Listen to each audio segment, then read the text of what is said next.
Bendiciones. Bienvenidos a la segunda parte de nuestra serie Reino en mi vida.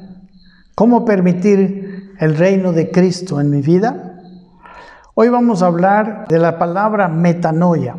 La verdad es que las dos primeras veces que se habla del reino en el Evangelio de Mateo, la primera es cuando habla Juan el Bautista en Mateo 3:1. Dice: en aquellos días vino Juan el Bautista predicando en el desierto de Judea y diciendo: arrepentíos porque el reino de los cielos se ha acercado. También en la siguiente vez habla Jesucristo al iniciar su ministerio, y ahí dice en Mateo 4:17: desde entonces comenzó Jesús a predicar y a decir: arrepentíos porque el reino de los cielos se ha acercado.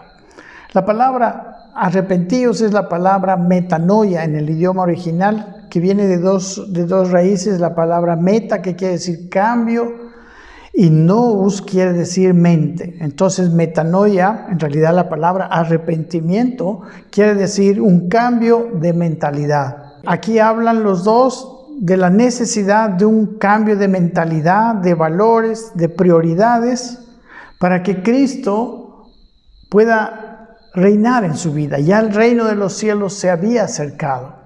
Y dice en el mismo capítulo 3 de Mateo que al ver él que muchos fariseos y de los saduceos venían a su bautismo, les decía: generación de víboras, ¿quién os enseñó a huir de la ira venidera? Hacer pues frutos dignos de arrepentimiento. Ustedes conocen que los fariseos y los saduceos eran religiosos, conocedores de la ley de Dios, expertos en la ley de Dios, pero aquí vemos que no es indispensable solamente conocer la ley de Dios, sino hacer frutos dignos de arrepentimiento. En Lucas 3:7 dice: le decía también Juan el Bautista a las multitudes que salían a ser bautizados por él, les decía lo mismo: oh generación de víboras, ¿quién nos enseñó a huir de la ira venidera? Haced pues frutos dignos de arrepentimiento. Y en el versículo 10 dice que la gente le preguntaba diciendo: entonces, ¿qué haremos? Y respondiendo les dijo: el que tiene 2 túnicas, dé al que no tiene. El que tiene que comer, haga lo mismo. Vinieron también unos publicanos para ser bautizados y le dijeron: Maestro, ¿qué haremos? Él les dijo: no exijáis más de lo que os está ordenado.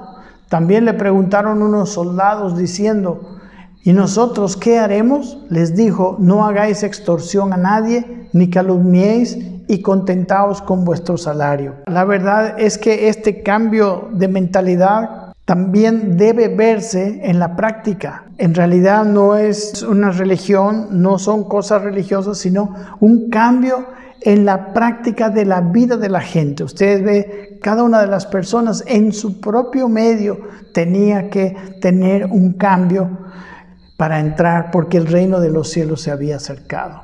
Los nuevos valores que enseña Jesús están en todo el Nuevo Testamento, serán los objetivos de nuestro estudio. Pablo le llama metamorfosis. En su carta a los Romanos, capítulo 12, versículo 2, dice Pablo: no os conforméis a este siglo, sino transformaos por medio de la renovación de vuestro entendimiento, para que comprobéis cuál sea la buena voluntad de Dios, agradable y perfecta. La transformación por medio del cambio de mentalidad, Pablo le llama transformaos. La palabra transformaos es la palabra metamorfosis. O sea, habrá un cambio verdadero, profundo, en aquellas personas que cambian su manera de pensar.